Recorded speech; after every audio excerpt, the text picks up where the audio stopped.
Ya, kembali di jelang pilkada, saya ke Mbak Titi nih. Ya.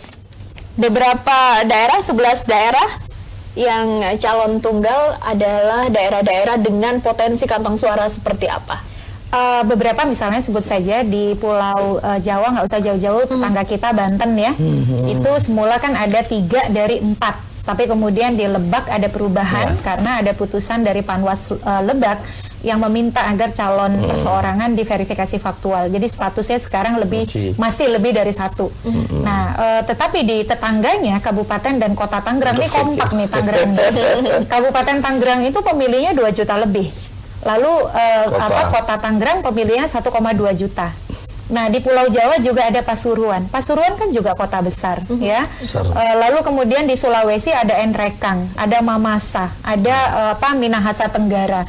Itu juga lumayan daerahnya. Dan di beberapa daerah Sumatera, Padang Lawas Utara itu juga pemilihnya agak lumayan besar begitu. Nah, tetapi kalau kita lihat ya, selain Tapin, Kalimantan Selatan, selain dia populasinya atau pemilihnya sebenarnya signifikan, dia juga PAD-nya agak lumayan, termasuk juga sumber dayanya juga agak lumayan. Misalnya Tapin itu kan daerah tambang, ya. Kemudian di daerah-daerah yang Sulawesi tadi saya sebut. Nah, ini menandakan Prabu Muli ini dekat kampung saya dari Sumatera Selatan. Nah, ini menandakan sebenarnya yang harus jadi evaluasi kita ke depan, kita kan baru bicara spekulasi ya, menghubung-hubungkan antara petahana, lalu kemudian anomali karena ini daerah pemilih besar, dan kemudian potensi sumber daya. Nah, ini kan baru tanda tanya, ada apa gitu kan. Nah, tapi yang terpenting adalah bagi pemilih, bagaimana kita mengekspresikan pilihan politik kita pada hari pemungutan suara. Nah, nanti tetap ada debat. Jadi jangan karena calon tunggal seolah-olah tidak ada debat, karena dia akan didebat dengan panelis yang akan menanyai si calon tunggal. Mungkin mekanisme debat ini juga yang perlu kita reformulasi ya Pak. Misalnya apakah dulu kan di DKI waktu debat wakil-wakil dari kelompok masyarakat tuh boleh bertanya, mengajukan pertanyaan. Nah, apakah nanti misalnya KPU akan meminta wakil-wakil dari kelompok masyarakat secara random untuk mengajukan pertanyaan pada calon tunggal, tidak hanya panelis. Kalau panelis itu kan ekspertis, tetapi suara bawahnya harus didengar. Ataukah misalnya nanti berdebatnya dengan pemantau yang terakreditasi. Nah, itu menarik tuh, sehingga ada uji antara calon, apalagi kalau pemantau boleh menjadi pemohon, boleh dapat C1, boleh dong dia ketika debat juga menjadi panelis, mempertanyakan kebijakan calon tunggal agar uji terhadap calon tunggal ini serius gitu. Jangan saya sebagai calon tunggal kerja saya benar semua, saya dicintai oleh rakyat, buktinya 100% kan dukung saya. Kan nggak gitu juga. Nggak bisa langsung pede begitu ya. Pemirsa, sekali lagi Anda bisa berpartisipasi melalui telepon interaktif di 02151551111. Pak Wahyu tadi disinggung mekanisme debat yang harus ada formulasi yang lebih tepat begitu ya. Kalau untuk calon tunggal sudah dipikirkan akan seperti apa? Keseruannya seperti apa? Kita sudah punya konsep, karena debat itu kan mengasumsikan ada lebih dari satu gitu kan. Karena ini calon tunggal, mungkin konsepnya penajaman visi misi dan program. Tetapi dalam penajaman itu juga harus ada panelis. Tetapi memang gagasan Mbak Titi untuk melibatkan partisipasi masyarakat dalam debat itu dimungkinkan. Hanya kita harus hati-hati betul, karena kelompok-kelompok masyarakat itu harus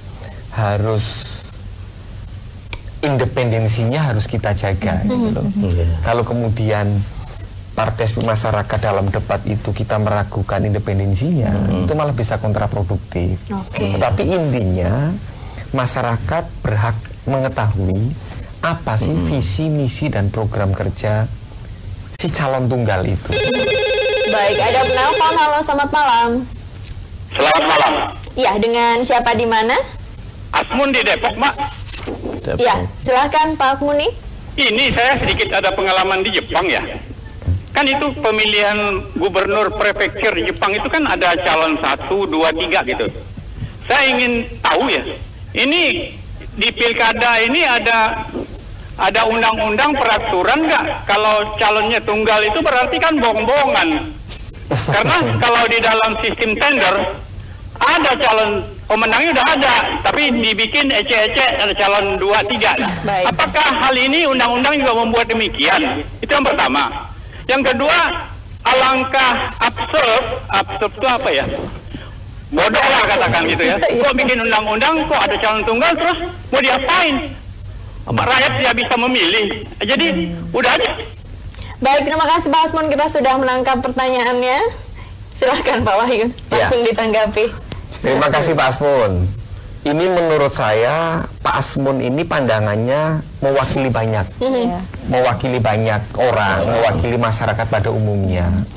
Kok bisa? Apa gunanya pilkada kalau hanya calon tunggal? Ini menurut saya ini persepsi publik ya, tidak bisa kita nafikan itu.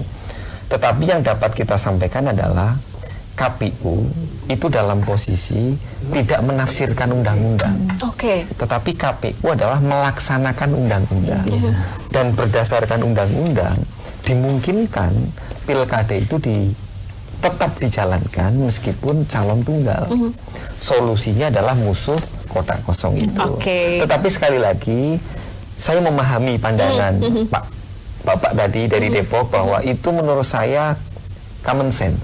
Itu mewakili akal sehat publik, umumnya bertanya begitu. Baik, kita lanjutkan perbincangan usai jeda. Pemirsa, tetaplah bersama kami di Jelang Pilkada, kembali sesaat lagi.